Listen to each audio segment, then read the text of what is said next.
A gravação. Ok. Então, boa tarde a todos.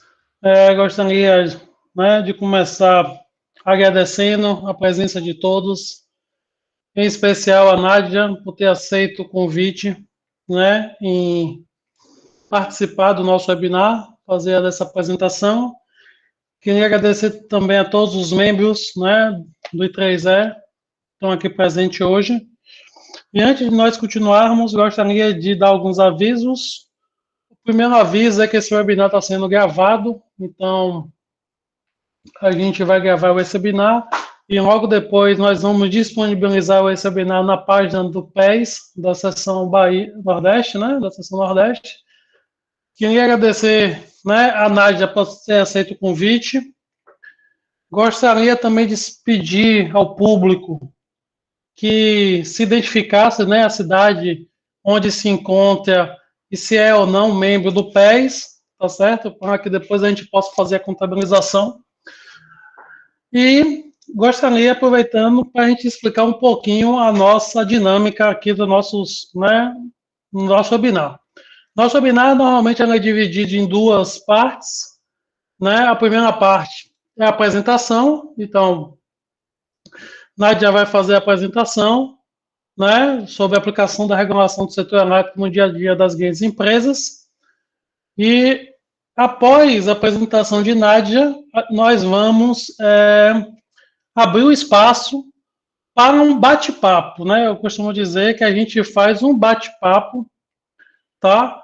Para ficar mais descontraído, não ficar algo tão formal. Então, a ideia é que nós efetuemos um bate-papo, onde os questionamentos, as perguntas, as dúvidas podem ser realizadas via chat, né? Então, o chat vai estar disponível para essas perguntas, ou se o membro ou participante preferir, o microfone vai estar disponível. Poderá fazer diretamente via microfone. Então, queria convidar a Nádia, né, para começar a sua apresentação.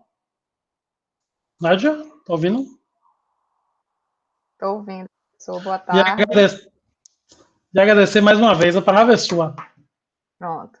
Boa tarde, gente. Primeiro, eu queria agradecer ao professor Felipe pelo convite. Felipe estudou comigo na Universidade Federal da Paraíba e se tornou um amigo de vida, né? Hoje a gente já completou 11 anos de amizade e não se acabou durante a graduação, né? A gente leva isso para a vida toda.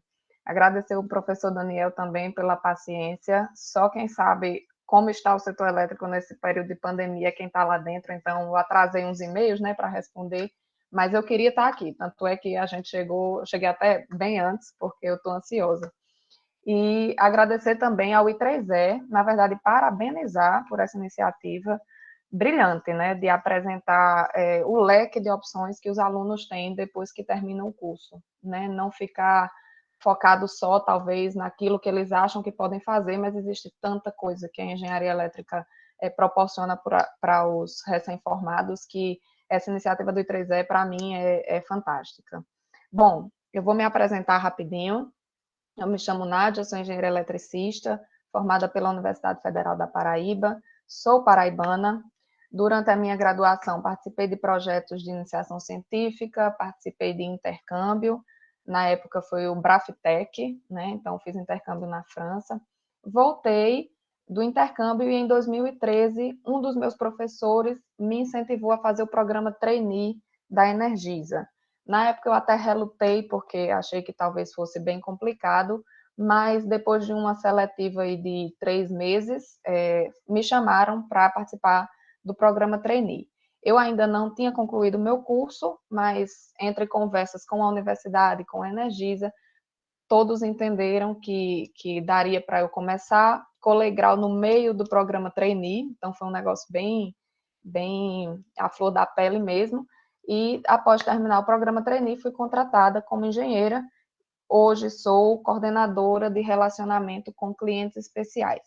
E aí, esses clientes especiais, eu vou explicar mais um pouquinho na frente para vocês o que é, mas eu tomo conta hoje dos clientes de alta tensão, dos clientes do poder público e dos clientes corporativos da Energisa Paraíba, tá? Eu vou agora começar a apresentar, aí eu queria que alguém confirmasse só se está conseguindo ver a minha tela. Rapidinho. Ok.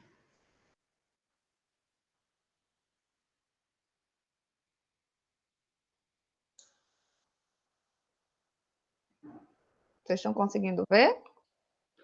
Ainda não. Não.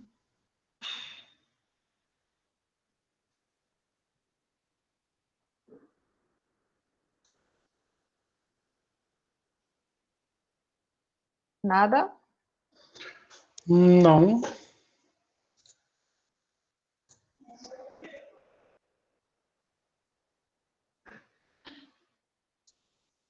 E agora, Daniel, tá vendo? Perfeito. Perfeito. Pronto. Bom, então vou começar para vocês falando um pouquinho sobre o caminho da energia. Eu escolhi esse título, mas para quem conhece o setor elétrico, sabe que isso aí é um resumo de como funciona o setor elétrico. Eu tenho lá a geração, percorro a transmissão e chego na distribuição, que é onde eu atuo hoje, né? O que eu quero passar para vocês nessa tela, e lá em cima vocês vão ver parcela A, parcela B e governo, é como a tarifa de energia ela é dividida, tá?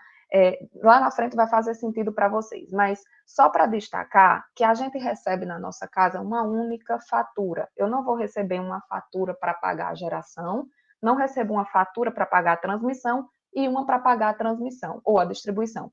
Nem recebo um boleto do governo onde eu pago meus tributos. Na verdade, a distribuidora ela fica responsável por cobrar tudo aquilo que os outros setores da cadeia gastaram. Então, as pessoas costumam dizer, teve reajuste tarifário e a tarifa da Energisa aumentou, a tarifa da CELP, enfim, da distribuidora aumentou. Mas pode ser que esse aumento tenha sido vindo só da parcela A, que é uma parcela que a distribuidora não gerencia, né? Então, eu vou repassar esse valor para a geração e para a transmissão. Então, assim, as indústrias, elas recebem a fatura, assim como a gente, pagam um valor, principalmente para as indústrias, um valor elevado, mas eles precisam entender que isso é uma cadeia e que eles estão ressarcindo todos os outros componentes do setor elétrico, tá? Então, só para isso ficar claro para vocês. Bom, eu disse para vocês que o tema seria a aplicação da resolução, né? Da regulação, na verdade. Então, hoje a gente vai focar na resolução normativa 414, que é a Bíblia, né, do consumidor e a Bíblia da distribuidora. Existem outras resoluções, obviamente, mas essa daí é aquela que é base, né? Nela a gente vai encontrar os direitos e os deveres tanto do consumidor quanto da distribuidora. E por que é importante que um consumidor de alta tensão, que as grandes indústrias, as grandes empresas conheçam a 414? Simplesmente pelo fato, né, de que a energia elétrica, em 90% dos casos, é o segundo insumo mais caro que as empresas pagam. Então, na minha casa, por exemplo, eu posso ter meu primeiro gasto mais elevado é a feira, depois a Netflix e a internet, para depois vir a energia. Mas para as grandes indústrias, para as grandes empresas, depois da folha de pagamento, normalmente o segundo valor mais caro que eles pagam é de energia. Então, eles têm que conhecer a resolução muito além para saber, por exemplo, que ele não pode furtar, porque isso a gente já sabe, ou para saber que ele não pode construir um padrão de entrada de energia do jeito que ele quer, porque existem normas, isso ele já sabe. Mas para ele poder encontrar oportunidades dentro da resolução que façam com que a conta de energia dele diminua. Eu costumo dizer que eu não nasci para... eu não fiz engenharia para levar choque, né? Minha mãe sempre dizia isso, você não tem cara de quem vai viver aí em campo, em cima de poste. Minha mãe dizia isso, mas hoje, dentro de uma concessionária, eu vejo que a principal necessidade das indústrias dentre outras coisas, diminuir a conta de energia, exatamente porque é um insumo elevado, né? E porque, assim como todos os comércios, né, indústrias, eles visam lucro. Então, quanto mais a gente consegue apoiar os clientes de grupo A e os clientes de alta tensão a reduzir a conta de energia, mais a gente ajuda esses clientes, essas indústrias, e eles continuam empregando e produzindo. Então, uma dica para vocês, se vocês forem contratados por alguma indústria, peçam a conta de energia, depois de tudo que eu explicar aqui, que vocês vão ficar experts, vocês peçam uma conta de energia e façam alguma sugestão para o chefe de vocês para reduzir a conta, que eu tenho certeza que você vai ser promovido no mês seguinte, tá? Então, aqui só passando para vocês uma definição, né? O que é um cliente do grupo A? A resolução chama de grupo A, mas a gente tem também os clientes de média tensão e de alta tensão, tá? Mas tudo entra no bolo do grupo A. Então, o grupo A são aqueles consumidores que eles possuem transformador particular, né? Transformador deles, que eles precisam da manutenção, que eles compram e instalam só para eles, tá? Recebem, então, em tensão primária, né? E aí eles convertem para dentro da empresa, da indústria. Existe também o subgrupo AS, que recebe em tensão secundária, mas aí eu vou excluir esse aqui, vamos focar só no A1, A4, que vocês estão vendo aí a descrição. Então, todo cliente do grupo A tem um trafo particular e ele vai transformar apenas para ele, única e exclusivamente para ele. Na Paraíba, eu só vou ter clientes do subgrupo A3, que são aqueles atendidos em 69, e do subgrupo A4, que são atendidos aqui em 13.8, mas aí em outras concessionárias eu vou ter os outros subgrupos também, tá? Porque depende do modelo da distribuição. Uma outra coisa que caracteriza o cliente do grupo A é que ele paga tarifa binômia. E aí o que isso quer dizer? Hoje na minha casa, eu só pago pelo consumo, correto? Eu recebo lá a minha conta e tem lá consumo em quilowatt-hora. Para os clientes do grupo A, eles vão pagar, além do consumo, uma parcela de demanda.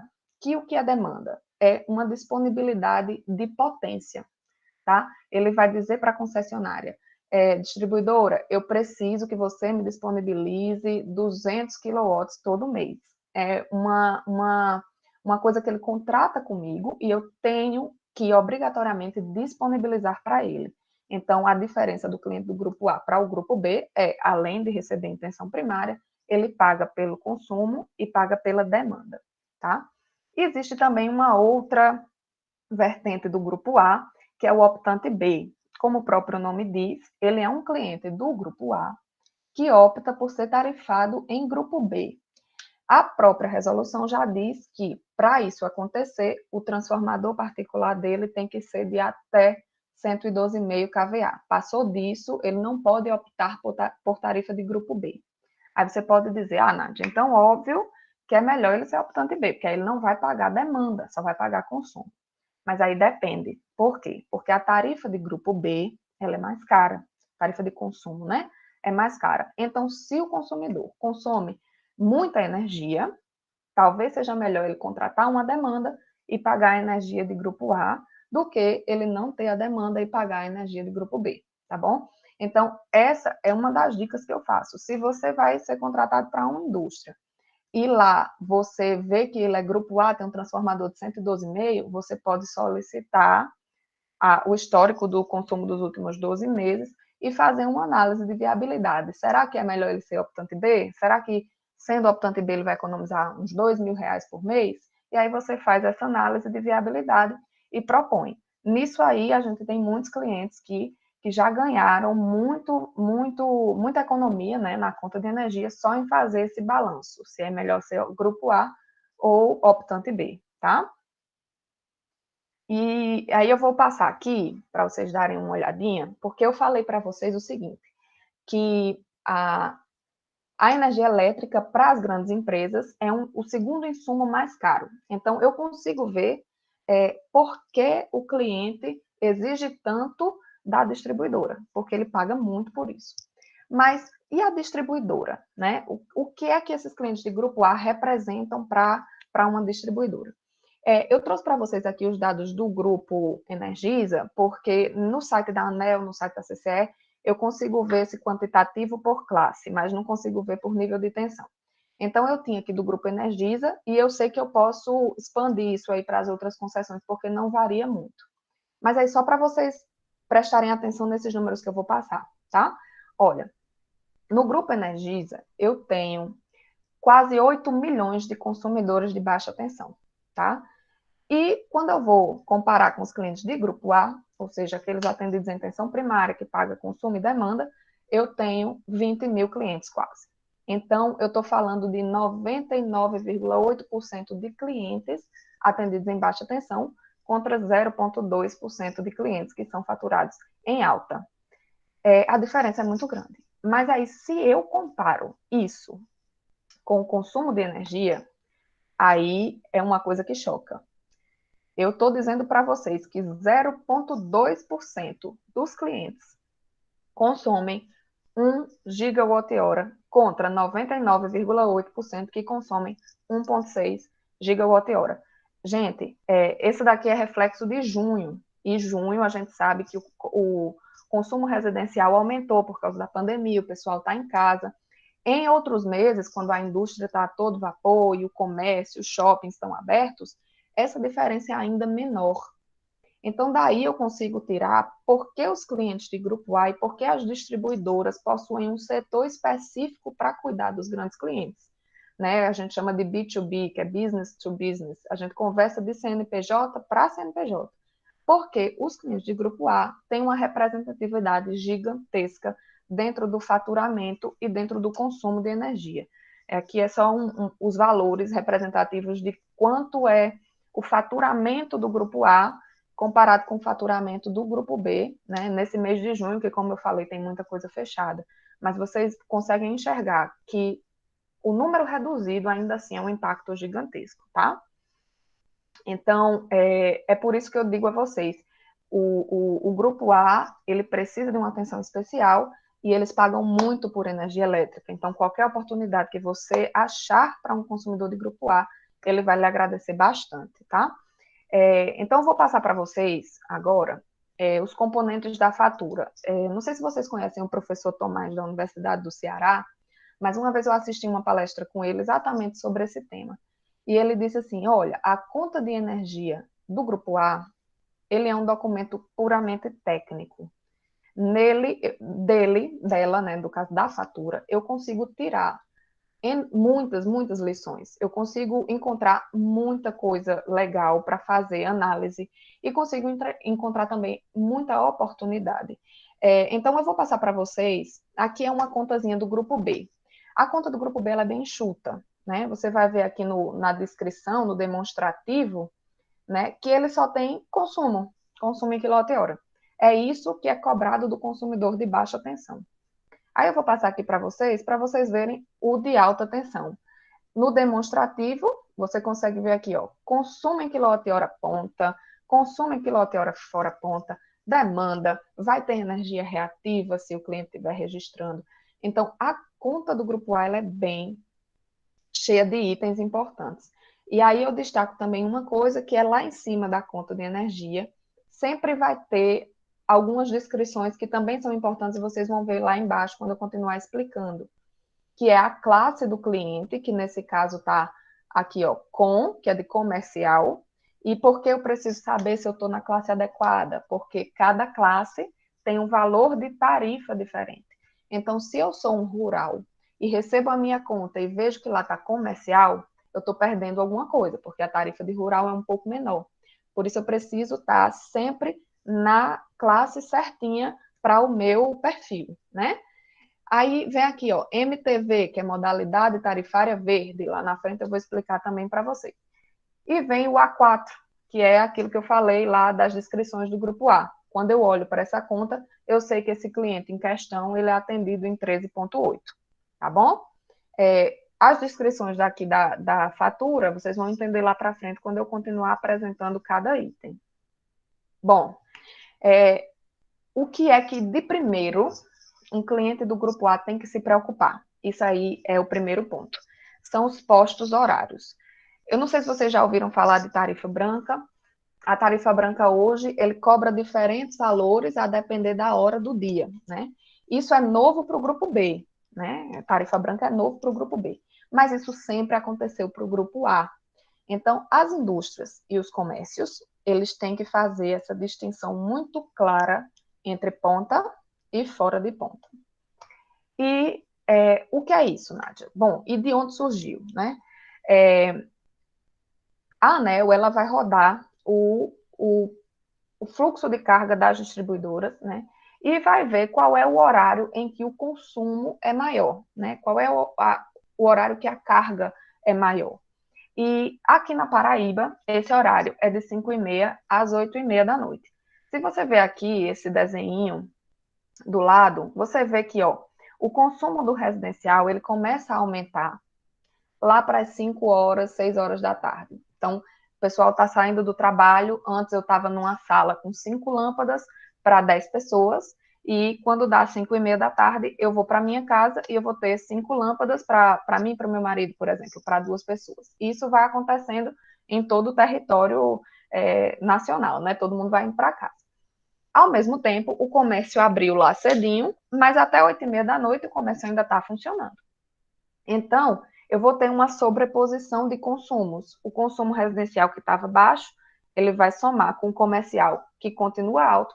E se eu não tiver nada para interromper os grandes clientes e as indústrias, eu vou somar ainda com o consumo desses grandes clientes e dessas indústrias.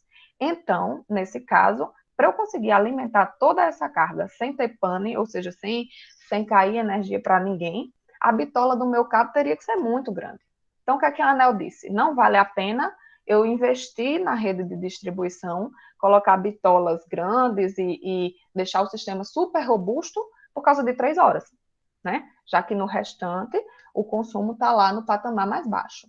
Então, o que é que eu vou fazer? Eu vou colocar uma tarifa mais cara para fazer com que os clientes de alta tensão reduzam o consumo nesse horário, ou pelo menos que arranjem uma maneira de tirar a energia da distribuidora e ser alimentado por outra coisa, como, por exemplo, hoje o pessoal usa gerador a diesel, tá? Então, só reforçando, na Paraíba é de 5h30 às 8h30, mas em outras concessões podem variar de 6 da noite às 9. É importante você saber qual é o posto horário da sua distribuidora, mas não pode consumir dentro do horário de ponta. E quando eu digo não pode, a tarifa é muito mais cara. Se você conseguir evitar, você vai estar economizando. Lá na frente eu vou mostrar algumas estratégias do que a gente pode fazer, mas diferenciar e reduzir e buscar alternativas para esse horário é a melhor coisa para uma indústria e para um comércio, tá bom? Outra coisa interessante, que aí quem conhece a resolução sabe que a gente encontra oportunidades nisso aí, é a modalidade tarifária. A resolução ensina como a gente tem que faturar um cliente de alta tensão, e ele dá dois modelos. E você pode escolher entre verde e azul. Cada um deles tem vantagem e tem desvantagem, e cabe ao consumidor de alta tensão saber qual aquela que vai trazer a conta dele mais para baixo, tá? Então, vou mostrar para vocês aqui qual é a diferença. Vamos olhar para a verde, tá? A verde, ele vai ter um consumo durante o horário fora de ponta, e no horário de ponta, a tarifa dele aumenta muito. Então, eu vou sair de uma casa aí de 35 centavos por quilowatt-hora, e no horário de 5h30 às 8h30 da noite, eu vou para R$1,35. Então, aumenta muito.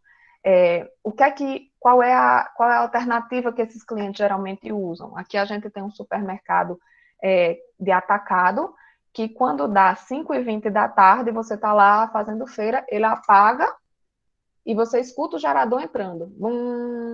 E aí ele volta a acender.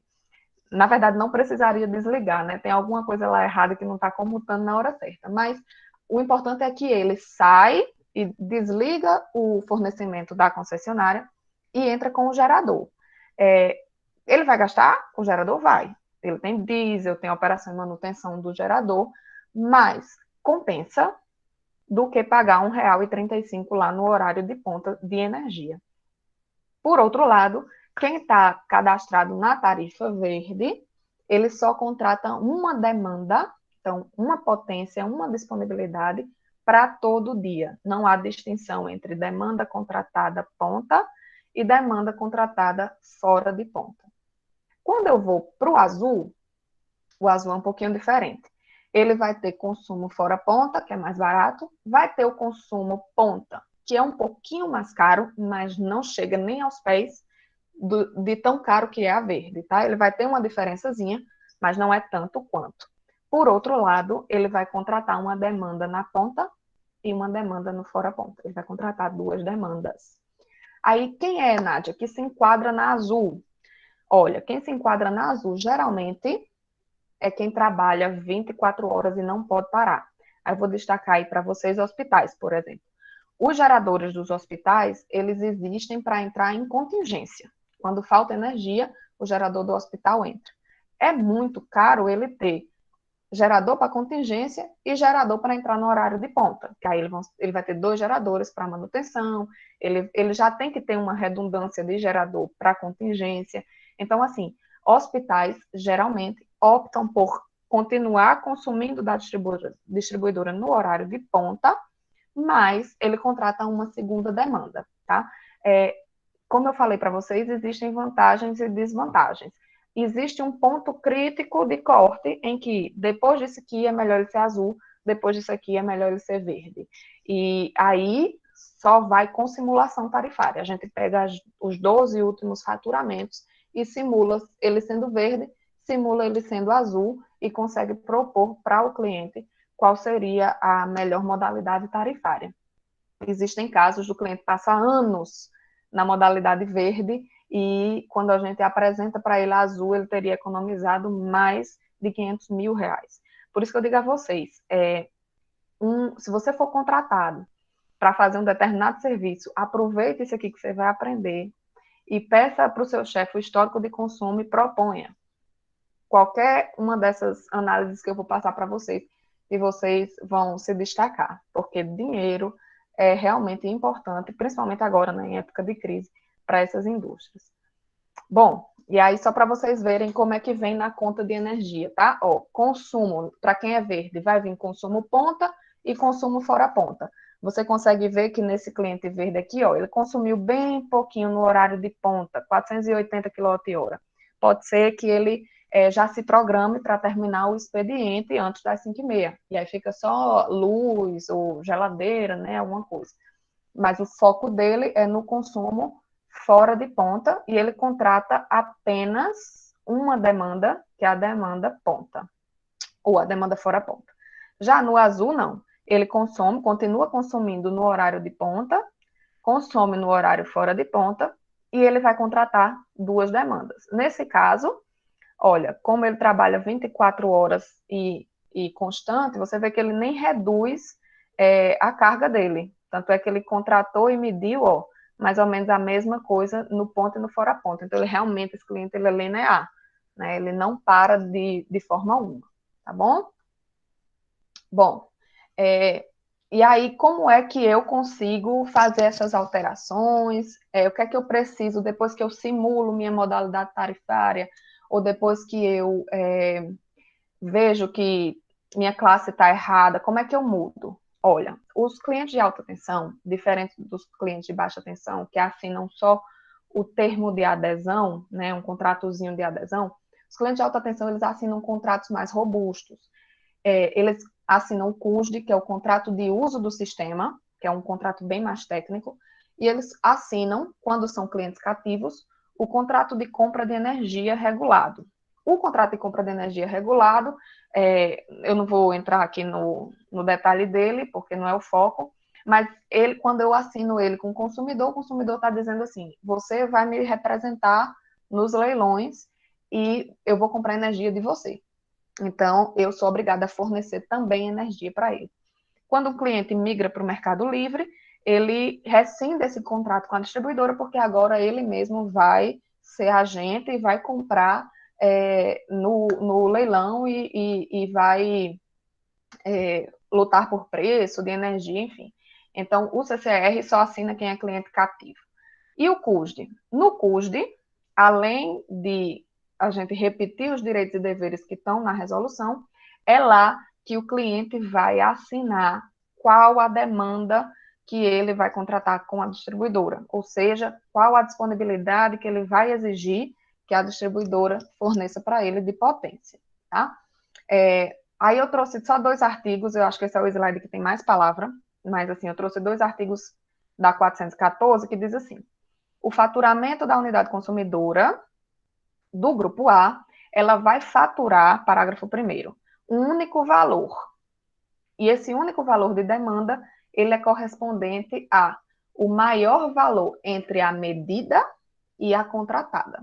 Então, se o cliente diz para mim que precisa de 300 kW de demanda todo mês e assina o termo, eu vou me preparar todinha para fornecer 300 kW. Ah, mas eu só medi 100.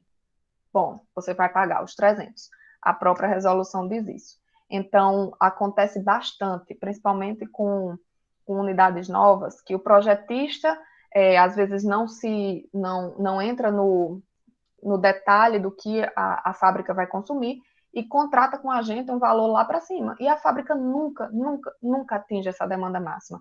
É como se ele somasse a potência de todos os equipamentos, como se todos fossem ligados na mesma hora, e contrata com a gente, e a empresa não alcança isso aí, e fica pagando pela contratada. Então, é importante saber disso. Quando você contrata, você vai pagar aquilo, mesmo que você não use, tá? Por quê? Porque a gente já se preparou e todo mês está disponibilizando aquela demanda, mesmo que o consumidor não faça uso, tá? E outra coisa importante também é que existe um mínimo de demanda contratada, que para os consumidores cativos é 30 kW. Então, eu não posso contratar menos que 30 kW. Se eu for um consumidor livre ou especial, tem aí os limites que eu preciso, que eu sou obrigado a contratar, tá? E aí a gente vai para uma parte que eu gosto muito, que é essa parte de definir a demanda. Gente, a demanda, ela é medida como? O medidor, ele vai integralizar a cada 15 minutos a demanda, a potência que ele está medindo lá. A cada 15 minutos, ele integraliza tudo que ele mediu, tá? Então, o que já aconteceu, eu vou ficar passando para vocês experiências que a gente já viveu aqui na distribuidora. Já aconteceu de a indústria começar de 7h30 da manhã e eles ligarem todas as máquinas de uma única vez. E a gente sabe que tem máquina que dá aquele estouro de demanda e depois volta, né? E como ele ligava todas de uma vez, então eu tinha uma sobreposição de demanda, de disponibilidade. Ele pedia muita potência de uma única vez. E quando eu integralizava, dava aquele valor lá em cima, né? E aí, em uma visita que a gente fez, de 7h30 da manhã, para ver como tudo funcionava, a gente viu que isso estava acontecendo. E sugeriu a ele que ele ligasse uma a cada 15 minutos. Nem que ele pedisse para uma pessoa chegar mais cedo e fosse ligando devagarzinho. Com isso, a demanda dele caiu, tudo que era vezes 6, dividiu por 6, e ele entrou dentro da margem que ele tinha contratado antes, né? Então, assim, como é integralizada, é muito importante que o cliente de alta tensão, ele saiba que ele não pode nem ultrapassar, nem deve contratar a mais do que ele, nem deve registrar menos do que ele contratou. Então, na conta do cliente, ele vai ver lá 3 coisas, ele pode ver 3 coisas. Primeira, potência medida, que foi o que o medidor registrou. Ele pode ver potência não consumida. E aí, o que é potência não consumida? Vai ser exatamente a diferença entre o contrato e o que ele mediu, né? Então, se ele contrata 300 e consumiu 250, ele vai aparecer lá uma linhazinha de não consumida de 50 kW. Como eu falei, ele vai ter que pagar por isso, né? Porque ele contratou. Qual é o ideal, gente? O ideal é que apareça sempre potência medida. Só. Como isso vai acontecer? Só se ele medir exatamente o que ele contratou. É muito difícil, né? A gente sabe que não é tão... Você não consegue bater bem certinho a potência. Mas, pelo menos, que a potência não consumida seja mínima, né? Que ele fique lá pertinho do que ele contratou, que aí é o ideal. Mas também, ele pode ver na conta dele uma coisa chamada ultrapassagem de demanda. E aí, gente, quando ele registra ultrapassagem de demanda, é uma das piores coisas que pode acontecer. é quando ele contrata comigo uma disponibilidade e ultrapassa 5% dessa disponibilidade. A 414 ainda dá uma margem de ultrapassagem de 5%. Mas se ele passar disso, a resolução diz que eu tenho que cobrar o dobro da tarifa de demanda. Então, eu sempre gosto de trazer exemplos, e se vocês olharem essa conta de energia que eu trouxe aqui do lado, que eu dei o print, vocês vão ver, o cliente contratou 3.000 kW de potência e mediu 3.381. Então, ele ultrapassou 381 kW. Se eu olhar aqui na conta de energia, eu vejo 3.381 vezes a tarifa normal, e eu vejo os 381 que ele ultrapassou, vezes o dobro da tarifa. Esse cliente está pagando R$19.000 de ultrapassagem de demanda. E como é que eu corrijo isso? Basta ele sinalizar para a distribuidora que aquela demanda que ele contratou anteriormente, 3 megawatts, não é mais suficiente, que ele aumentou a produção, nem precisa justificar, na verdade, mas assim, ele aumentou a produção, ele aumentou o maquinário e ele diz para mim, olha, 3.000 não é mais suficiente, eu preciso aumentar para 3.400. E aí ele pedindo para aumentar para 3.400, a gente faz um aditivo ao contrato e no mês seguinte, ele já vai sendo faturado com 3.400. No máximo que aconteceria aqui era ele receber a potência medida de 3.381, né? E a não consumida da diferença entre 3.381 e 3.400, que com certeza não chegaria nem perto dos 19.000. Esse foi um caso prático, né, que aconteceu com a gente. O consumidor estava pagando 19.000 há 6 meses e não tinha ninguém dentro da empresa dele que olhasse para isso e dissesse que isso aí é facilmente corrigido e que falasse com a distribuidora para ajeitar. Então, ele perdeu durante 6 meses 19.000 até que, na nossa rotina de análise de clientes com ultrapassagem, a gente conseguiu detectar e fez uma visita e mostrou para ele, né, que ele pode reduzir isso em um mês, basta assinar um documento. E foi isso que aconteceu. Então, esse é outro exemplo prático de que você pode encontrar na empresa que você for contratado, você pode encontrar uma dessa aí e ser promovido, tá bom?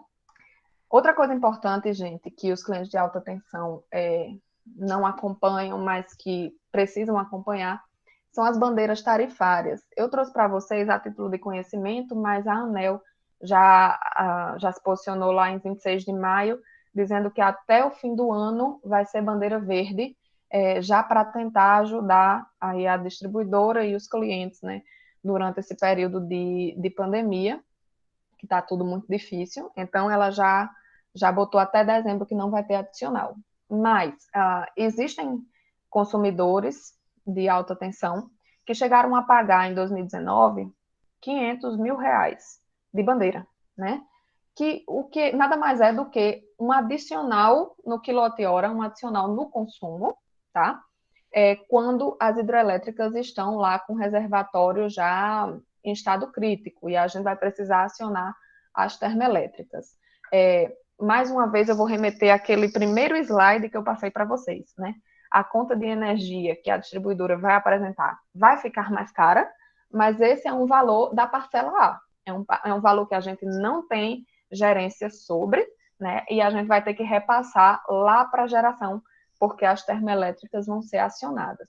E o que é que eu chamo a atenção aqui? Bom, os clientes de alta tensão, principalmente, porque, como eu disse, é um dos insumos mais caros, é a energia elétrica, eles têm que estar sempre ligados nas publicações da ANEEL com relação à bandeira, porque isso vai influenciar diretamente no valor da conta. Então, se uma indústria, isso é o que a gente aconselha, já está com o estoque bem cheio e aquele mês é bandeira vermelha, a gente aconselha diminuir um pouquinho a produção, vá dando fim ao estoque, se for possível, né, óbvio, porque esse mês é bandeira vermelha e a gente vai ter um adicional no quilowatt-hora. Existem, como eu falei, teve uma empresa aqui que pagou R$500.000, somando todas as indústrias que ele tinha, R$500.000 no mês de adicional de bandeira tarifária, né? Então, é importante que isso seja acompanhado também na dinâmica da empresa, da indústria, para que ele não seja surpreendido com um aumento que ele não estava esperando, né? Até porque os reajustes tarifários das distribuidoras são geralmente todo ano, né? E de 4 em 4 anos tem a geral, mas eles sempre estão programados para aquela revisão anual, né? Que aqui, pelo menos aqui, é todo mês de agosto. E, de repente, de um mês para o outro, a ANEEL publica que agora é bandeira vermelha patamar 2, tá? Então, isso é uma coisa importante que a gente aconselha para os clientes do Grupo A, que eles fiquem sempre atentos às publicações da ANEEL. Um benefício que o cliente do Grupo A ele pode ter, e que muitas vezes ele também não sabe, a resolução, ela dá, como eu falei para vocês, o cliente do Grupo A ele precisa contratar uma demanda, né? Mas, se eu sou um cliente que faço uso da energia elétrica e utilizo matéria-prima da agricultura, pecuária, extração de sal e calcário e tal, eu posso contratar demandas diferentes durante o ano. Eu sou uma escola, por exemplo, e minha demanda é muito alta, mas em julho eu caio muito minha demanda. Então, eu tenho uma demanda medida baixa e uma demanda contratada alta, porque nos outros meses está em linha. Eu posso aderir à sazonalidade? Não. A resolução 414, ela abre essa opção para agricultura, pecuária, pesca e extração de sal e calcário, tá? Então, nesse caso, se o cliente tem uma diferença entre consumos durante 12 meses de 20%, ou seja, eu tenho um consumo muito baixo e um consumo muito alto em outros meses do ano, eu posso solicitar à distribuidora que eu contrate demandas diferentes.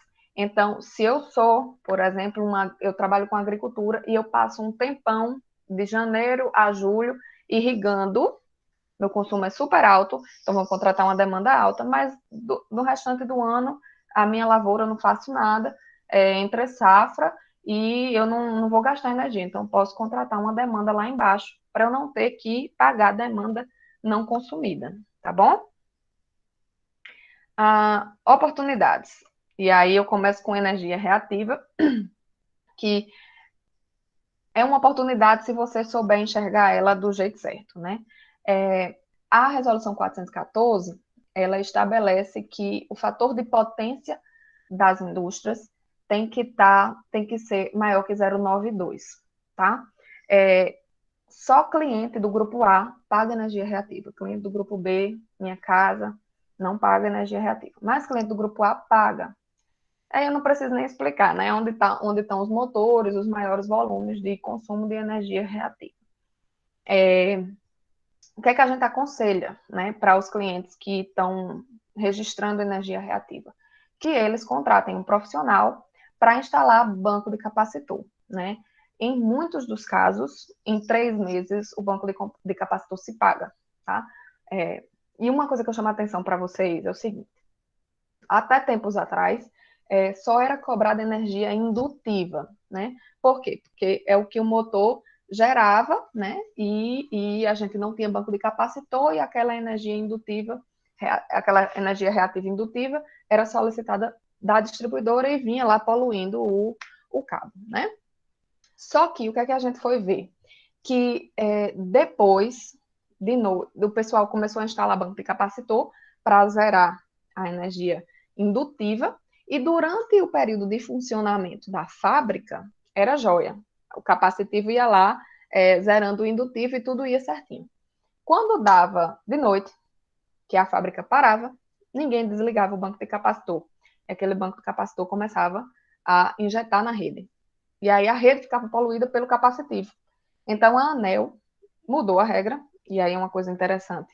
A ANEEL está sempre em dinamismo, a resolução sempre é atualizada, a gente não pode parar de estudar de jeito nenhum, né? Então a ANEEL mudou e disse o seguinte: de meia-noite, de 6h30 da manhã à meia-noite do outro dia, eu vou cobrar indutivo, que é quando a indústria está produzindo e eu preciso que o banco de capacitor trabalhe.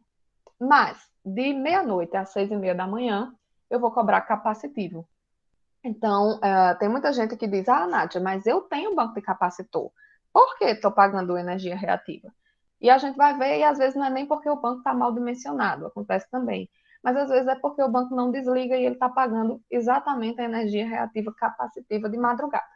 Então, o banco, além de ter que estar bem dimensionado, né, para a carga, ele tem que, obviamente, não digo, não tem que ser automático, mas é ideal que seja para que ele possa trabalhar bem certinho e evitar tanto capacitivo quanto indutivo. Aí eu trouxe aqui um exemplo prático de um cliente nosso, tá? Que ele paga, ó, de energia reativa esse mês, isso é uma conta de junho, ele pagou R$ 1.800 só de energia reativa. E você vê que talvez um banco de capacitor mediano já resolveria. Vou chutar, não sei valores não, mas um banco de capacitor para esse daí deve ser uns 8 mil, não sei. Então você vê que ele vai se pagar rápido e vai. E além disso, né, como a gente mostrou aqui, tem outras vantagens além da redução da conta, né? O desgaste prematuro dos equipamentos, queda de tensão, né? E a redução da capacidade já dos alimentadores internos mesmo, né? Do cabo dele lá, porque só vai passar energia ativa, né? Se for o caso. Então, como é que eu consigo fazer tudo isso, todas essas simulações para os clientes de alta tensão? Hoje as distribuidoras, pelo menos onde eu trabalho, mas acredito que todas, elas já conseguem fazer uma simulação da melhor demanda contratada com base nos últimos 12 meses, ou da melhor modalidade tarifária, aquela que o cliente vai pagar menos, né, com base nos últimos 12 meses. Ela consegue dizer se ele está pagando energia reativa ou se ele está pagando capacitiva. E a supervisão de relacionamento ou o B2B das concessionárias de vocês, elas conseguem fazer isso aí. Se você não tiver seguro para fazer para o seu chefe, ou para a indústria que você trabalha, ou para a indústria que você é dono, né?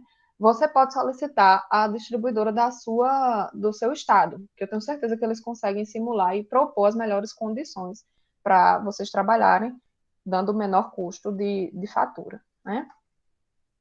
Uma outra opção, não sei nem se eu já levei muito tempo, mas uma outra opção que o cliente tem é migrar para o ambiente livre de energia, tá?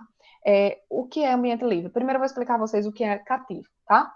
O cliente cativo é o cliente de grupo A que compra energia da concessionária, ou seja, aquele que assina o CCR comigo, né? E diz, olha, você vai me representar lá no leilão, você vai comprar para mim, eu não quero me preocupar com isso, eu só quero receber minha energia e pronto, tá? Então ele não consegue negociar preços, porque o preço da energia, a ANEEL é quem estabelece nas resoluções homologatórias dela, né? Nem a distribuidora pode dizer que não quer esse valor, é esse valor e pronto, é aplicado, porque é feito com base numa análise gigantesca de custo, né?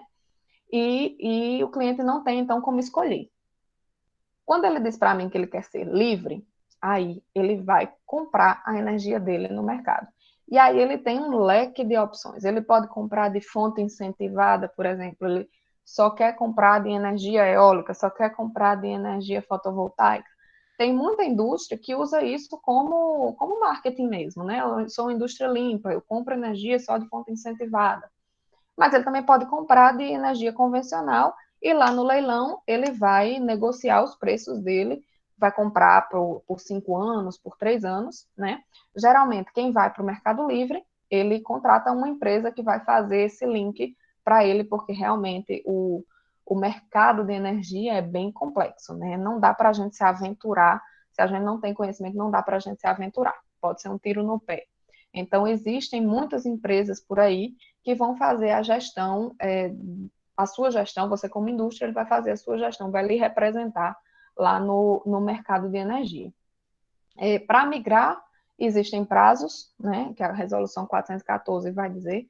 Então, o cliente tem que me avisar com 180 dias de antecedência que vai para o Mercado Livre, ele tem que construir um padrão diferente. Depois que ele vai para o Mercado Livre, ele só pode retornar para o cativo depois de 5 anos. Então, ele tem que me avisar que quer voltar para o cativo e ainda tem que esperar 5 anos para poder retornar para o ambiente de contratação regulado. Então, assim, você não pode ir sem ter feito um estudo bem abrangente, né, bem completo, das vantagens que você vai encontrar lá. Em 2015, a gente experimentou um boom muito grande de migração para o Mercado Livre, porque realmente o preço lá fora estava bem competitivo. Então, eu acho que no ano de 2015 eu fiz umas 50 migrações para o Mercado Livre, coisa que nos outros anos anteriores eu não tinha somado esse número todo, né? Hoje a gente ainda tem muita gente migrando para um ambiente de contratação livre e a própria ANEEL já informou que ele vai começar a reduzir, vai começar a ampliar, na verdade, o nicho de clientes que podem ir para o Mercado Livre. Hoje, só quem pode migrar são os clientes de alta tensão. Então, eu não posso optar por comprar minha própria energia. Hoje, na minha casa, eu só posso comprar da concessionária. Mas a ANEEL já disse que, com o passar dos anos, ele vai ampliando esse nicho até que um dia eu mesma posso escolher de onde eu vou comprar, eu mesmo posso ser agente da minha própria casa e comprar energia aí de fonte incentivada, ou enfim, tá? Então, isso é uma análise que você pode fazer e que apresenta, de fato, vantagem para um cliente grande, né? Que pode comprar energia mais barato. Acho que eu já estou acabando, mas aqui eu queria falar só um pouquinho para vocês sobre uma oportunidade que muitas indústrias não sabem que tem, que são os projetos de eficiência energética, tá? A distribuidora ela é obrigada a investir uma parte da sua receita em eficiência energética. A ANEEL estabelece isso. E ela abre chamada pública, né, para que as indústrias, os comércios, as residências, os poderes públicos apresentem projetos de eficiência energética. Em aprovado, ou seja, se você mostrar viabilidade, existem vários critérios que você tem que preencher, mas se você for selecionado, se seu projeto de eficiência for selecionado, a distribuidora vai investir na sua indústria, né, no seu comércio, e vai fazer todo aquele projeto que você apresentou. Claro que com a redução você vai pagar de volta o valor investido, mas é uma oportunidade assim que muita gente perde, né? A gente todo ano tem dinheiro disponível para isso, mas as indústrias não entram. Né? Então, se você quiser saber um pouquinho mais sobre a chamada pública de projeto, você pode entrar no site, eu vou indicar o da Energisa, mas acredito que todas as distribuidoras têm falando um pouquinho sobre a chamada pública de projetos de eficiência energética, tá? Você também pode fazer projeto de eficiência energética por sua própria conta. O que muita gente não sabe é que você precisa informar isso para a distribuidora, se você quiser ter alguma vantagem. Lembra que eu falei que você pode contratar uma demanda muito alta e medir lá embaixo, e você tem que pedir para reduzir? O prazo para redução de demanda pela resolução para os clientes atendidos em 13.8 são 90 dias. Então, se eu quero aumentar minha demanda, ou seja, estou ultrapassando e quero aumentar minha demanda contratada, a gente aumenta no mesmo mês. No mês seguinte, você já vê o reflexo. Mas se eu estou contratando uma demanda bem alta e estou registrando um pouquinho e quero baixar, você me pede e depois de 90 dias, como diz a resolução, é que a gente vai implantar essa redução de demanda. Se você fizer algum projeto de eficiência energética na sua empresa e me avisar com antecedência dizendo, distribuidora, estou planejando fazer isso, isso e isso, e a minha demanda que hoje é essa, com essa eficiência energética vai cair. Se você me avisar e apresentar o projeto e a gente acompanhando junto, né, esse seu projeto de eficiência energética, depois do projeto você pode reduzir imediatamente a sua demanda. Então, mesmo que você faça lá todo o seu projeto de eficiência energética sem avisar a concessionária, e no final você viu que vai conseguir reduzir a demanda, se você não me informou do seu projeto, você vai ter que esperar 90 dias. Se você informar e a gente acompanhar juntos esse projeto, aí terminou a eficiência energética, a gente já consegue baixar. E aí, outro tema também que eu também não trouxe muito detalhe, mas vocês já sabem, que é micro e mini geração distribuída, que está aflorando muito, né? Aqui, principalmente aqui que o sol é bom, a gente está com muito parque, né, de geração fotovoltaica. E, por fim, gente, uma oportunidade que vocês têm, os clientes do Grupo A têm, são os relatórios de memória de massa, tá? Os medidores de grupo A, eles estão preparados para guardar o histórico de 15 em 15 minutos da medição. Então, ele consegue, se eu consigo extrair dele todos os detalhes de 15 em 15 minutos. Então, um cliente do grupo A nunca ultrapassou demanda. Aí, no mês X, ele recebe a conta bem mais cara e ele diz, nossa, eu ultrapassei, mas eu não fiz nada de diferente. E aí a gente puxa a memória de massa e consegue ver o dia e a hora que ele ultrapassou essa demanda. E aí ele diz, eita, foi no dia que a máquina X quebrou. E aí faz sentido para ele essa ultrapassagem de demanda, né? Ao mesmo tempo, foi assim que a gente conseguiu ver que o cara estava ligando lá todas as máquinas de uma vez de 7 horas da manhã. A gente consegue ver também, através do relatório de memória de massa, o fator de potência, se é capacitivo ou se é indutivo, se ele está registrando lá de 6 horas da manhã ou se ele está registrando durante o período de operação da indústria. A memória de massa, você pode solicitar à distribuidora, ela vai ter isso guardadinho, vai passar para você e, gente, com a memória de massa, a gente consegue fazer infinitas análises, né? Eu tenho o registro de 15 em 15 minutos, então eu consigo desenhar o perfil de consumo daquela indústria, consigo talvez até melhorar o que já aconteceu, melhorar até a quantidade de pessoas na fábrica, né? Eles viram que tinha muito horário com muita gente, porque aí você viu o consumo mais alto, e eles conseguiram deixar um negócio mais alinhado. Enfim, tem várias vantagens que você consegue tirar com o relatório de memória de massa, né? E isso você pode solicitar à distribuidora. E é isso, gente. Falei demais.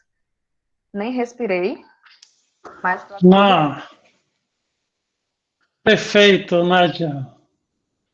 Não se preocupe. Foi do tempo perfeito, certo? 60 minutos, um pouquinho menos, um pouquinho mais. Então, vamos dar início à segunda parte agora, tá certo? O pessoal fica aberto, então, agradecer a Nádia, né, mais uma vez. Nádia, você pode até cancelar seu compartilhamento. Pronto, perfeito. Então, pessoal, vamos agradecer a Nádia pela excelente apresentação, né, vários temas interessantíssimos. Agora abrir a perguntas, tá certo? Fique à vontade para perguntar no chat ou abrir o microfone para fazer a pergunta. Abrir aqui o microfone. Estão me ouvindo? Perfeito. Só peço que... Isso, vou me identificar. Isso, perfeito. Vou me identificar.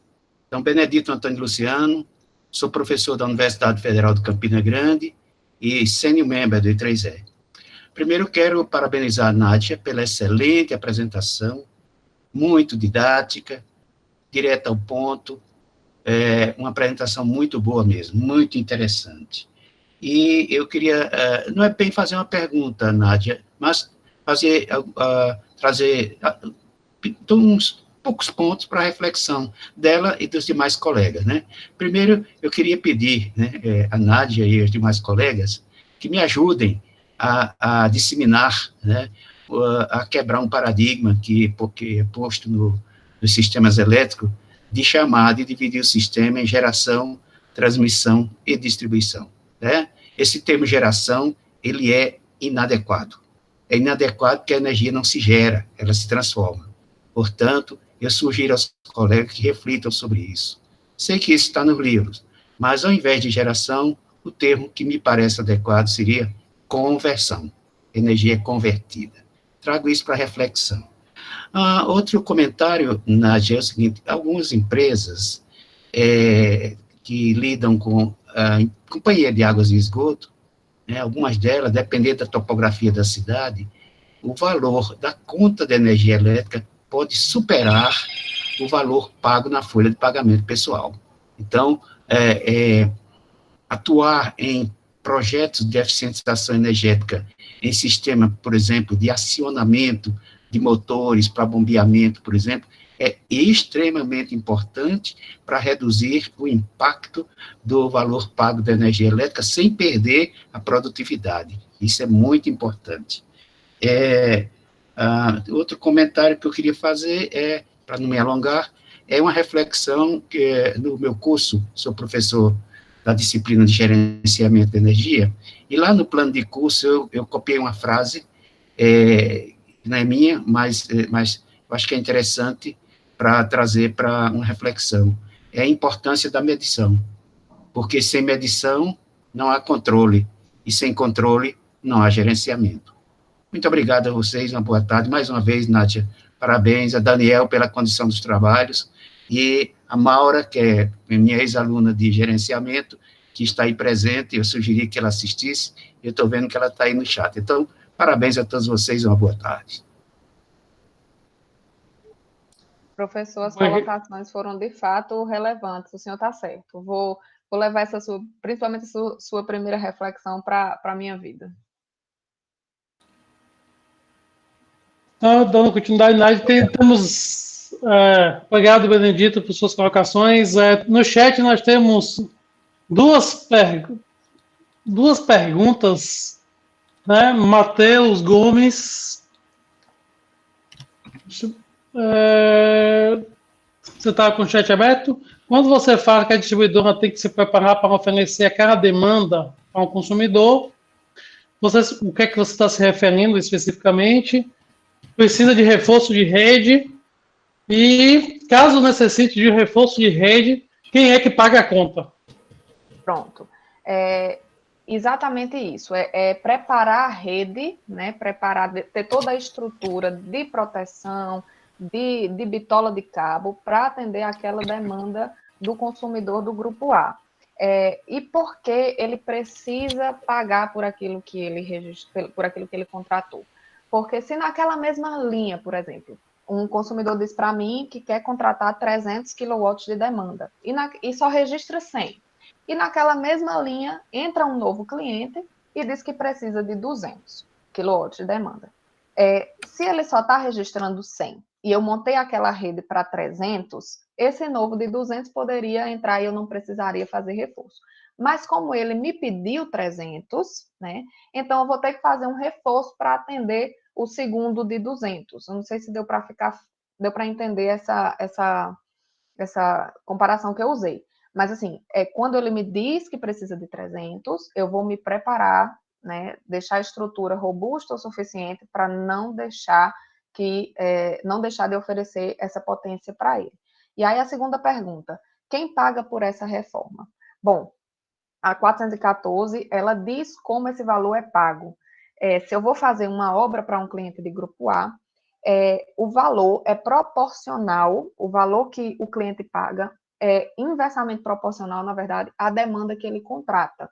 Então, eu vou ligar um shopping e eu faço uma obra de R$1 milhão.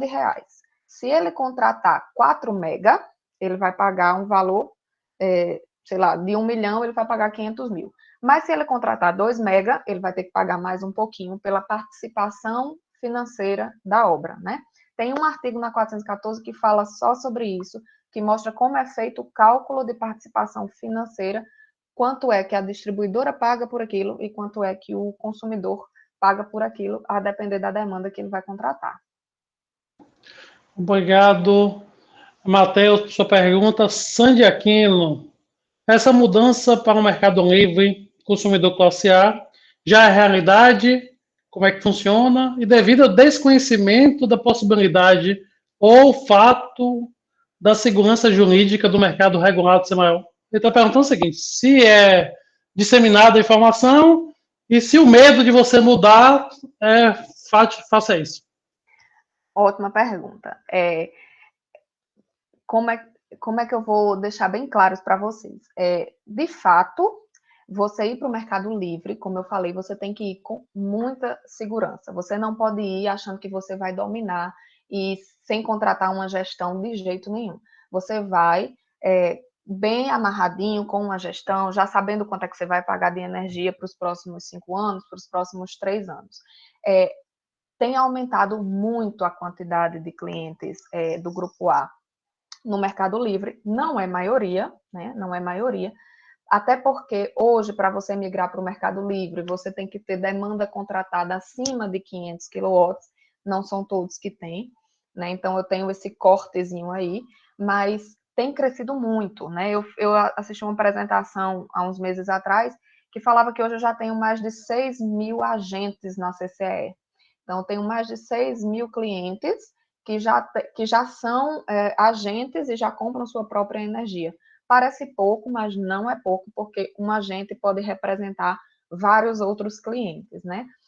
E sobre segurança jurídica, existe segurança no Mercado Livre, né? Só basta você ter certeza que você está contratando uma empresa que vai lhe trazer essa segurança. E sobre disseminação, tem muita empresa de gestão de energia hoje no mercado. Eu posso citar várias, e desde 2015 abriram muitas outras, né, que fazem essa sua representação lá no Mercado Livre. E essas próprias empresas, elas contactam os clientes para oferecer a migração.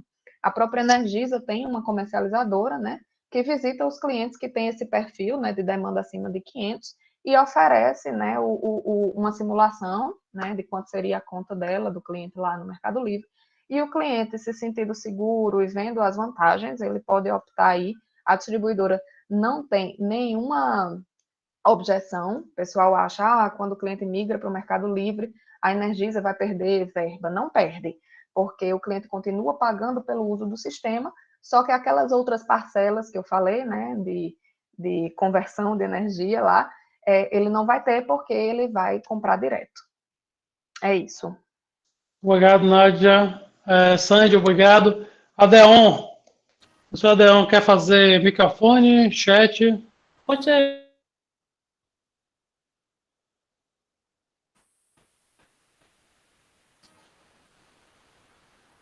Está ouvindo, Daniel?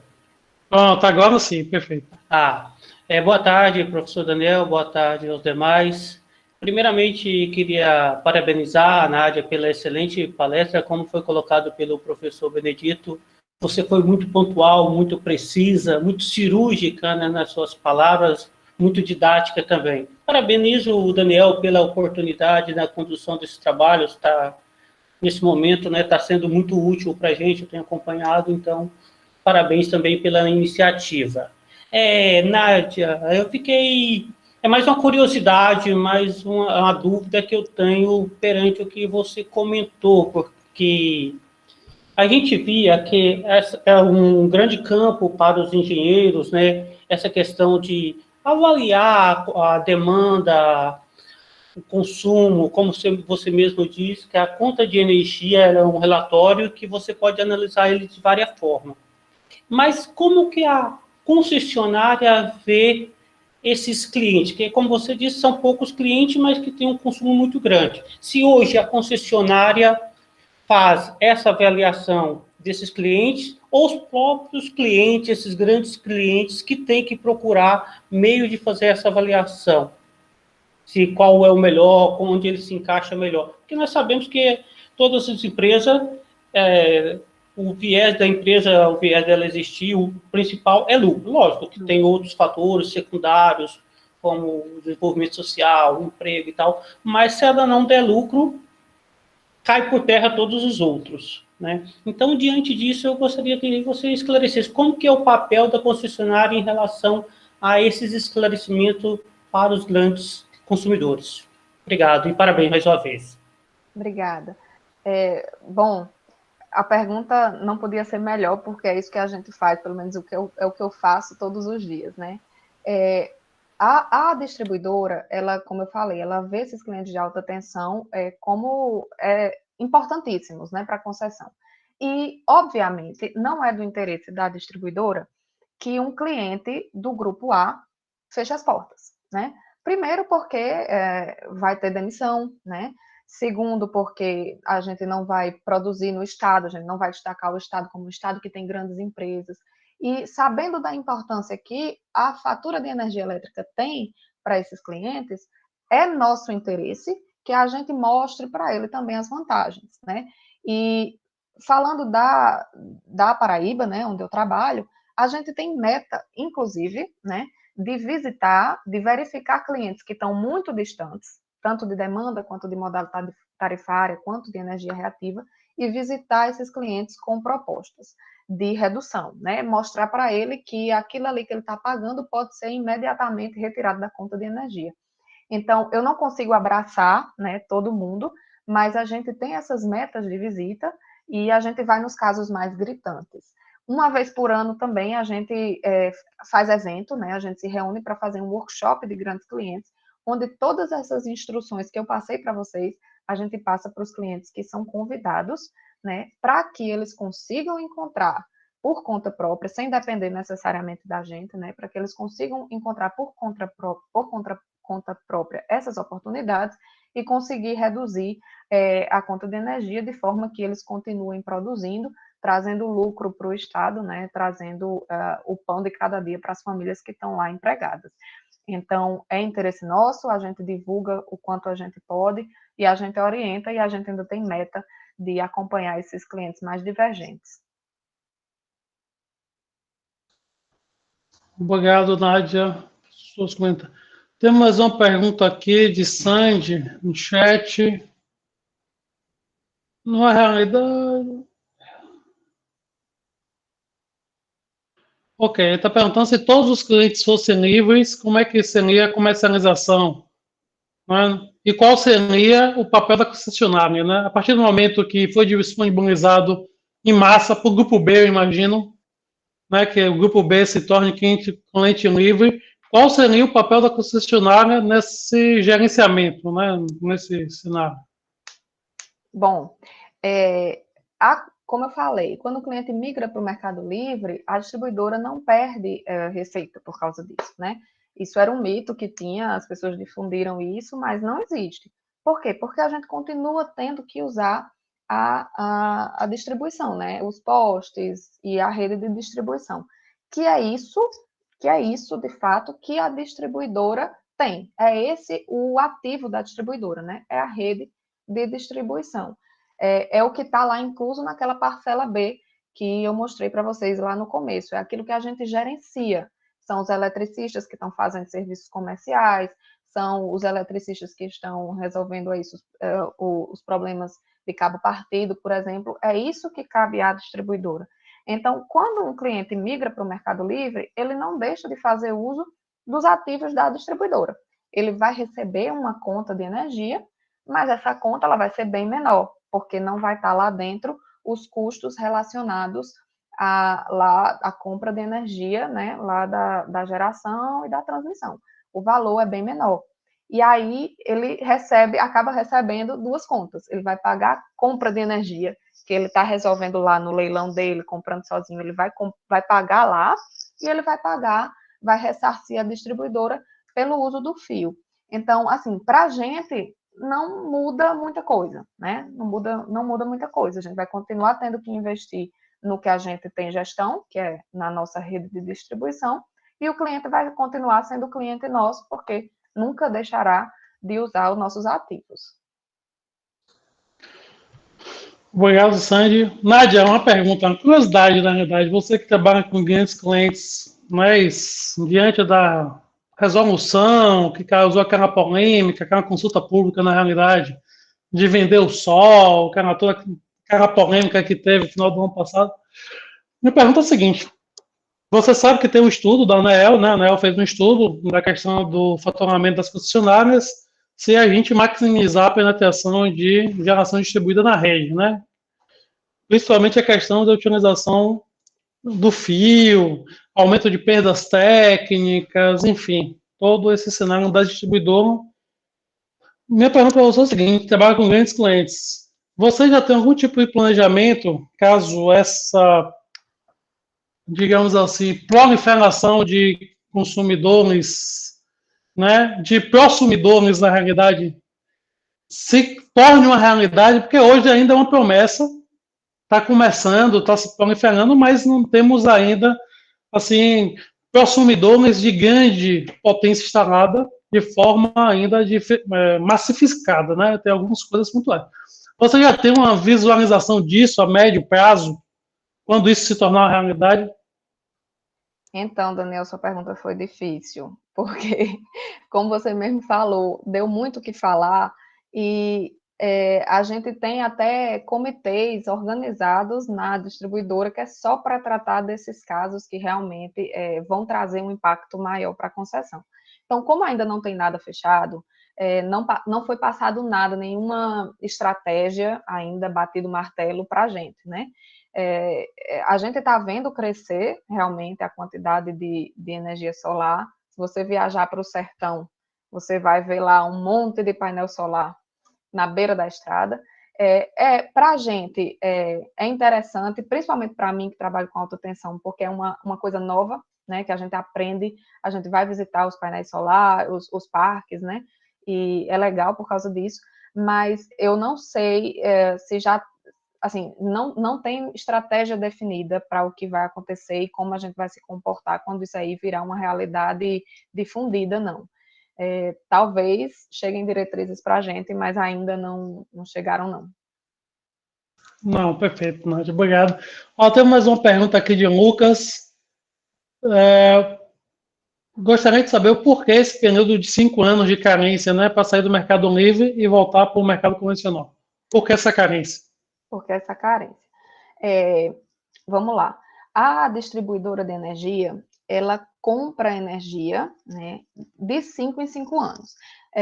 Vou falar assim por cima de 5 em 5 anos, mas, claro, existem ajustes que são feitos, né, em menos tempo, mas o grosso é de 5 em 5 anos. Então, se um cliente do grupo A, que consome muita energia, migra para o Mercado Livre, eu paro de comprar energia para ele, né? Então, se ele diz para mim que ele quer voltar para o cativo, obviamente eu não vou ter aquele montante de energia disponível para ele, e ele vai ter que esperar o prazo de eu ir para o leilão e comprar a energia que eu preciso para alimentá-lo. Isso porque também a ANEEL ela não deixa, né, que as distribuidoras comprem energia bem a mais do que o que ela vai consumir. Pelo contrário, a gente tem uma faixa de, se eu não me engano, é 5% para mais, 5% para menos, que eu não posso passar disso na compra de energia. Eu nem posso comprar menos, porque aí se eu comprar menos, eu vou ter que comprar no mercado de curto prazo e a energia é bem mais cara, então eu vou acabar penalizando os consumidores através da tarifa, né? Eu nem posso também comprar mais e ficar sem usar aquela energia, porque existem outras distribuidoras no país que precisam comprar energia também. A gente não tem, infelizmente, energia para o planeta Terra inteiro, todo mundo comprando o que quer. Né? Então, a distribuidora ela precisa comprar exatamente aquilo que o público dela vai consumir, e se um cliente diz para mim que não vai comprar, eu vou parar de comprar para ele. Se ele quiser voltar, ele tem que esperar eu ir no leilão e comprar aquela energia. Obrigado, Nádia. Obrigado, Lucas. Pessoal, temos tempo para mais uma pergunta, um questionamento. Alguém gostaria de fazer mais algum questionamento para a Nádia aproveitar essa oportunidade?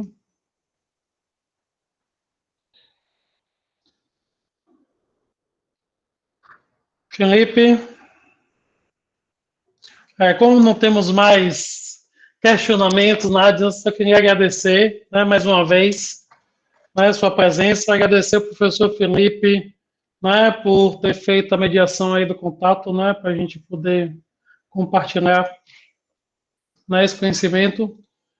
Agradecer aos membros presentes, tá? Espero que, né, esse webinar tenha trazido alguma contribuição para a formação, né, visto que a gente está fazendo uma série de webinars, né, ao longo dessa pandemia. E passo a palavra para você, Nádia, se quiser falar mais alguma coisa, sinta-se à vontade. Eu quero agradecer mais uma vez a oportunidade. Isso é o que a gente faz no nosso dia a dia, mas quanto mais gente souber disso aí, puder contribuir com as empresas que serão contratadas no futuro, né, que vocês façam isso. Eu queria dizer que professor Daniel, pode liberar o meu contato, né, para o pessoal que ainda tiver dúvidas e quiser conversar comigo, pode dar o meu e-mail. Maura, tá aí. Mulher, Maura, conheço Maura, gente. Do colégio, né? E agradecer também a Felipe mais uma vez pelo convite, me sinto muito honrada, e pedir desculpa aí qualquer coisa que eu fiz, ou que eu falei que não foi de acordo com o que vocês esperavam. Mas é isso, podem me convidar outras vezes, se precisar, estarei disponível. Então, obrigado, Nádia. Então, vou encerrar por aqui a gravação, viu, pessoal?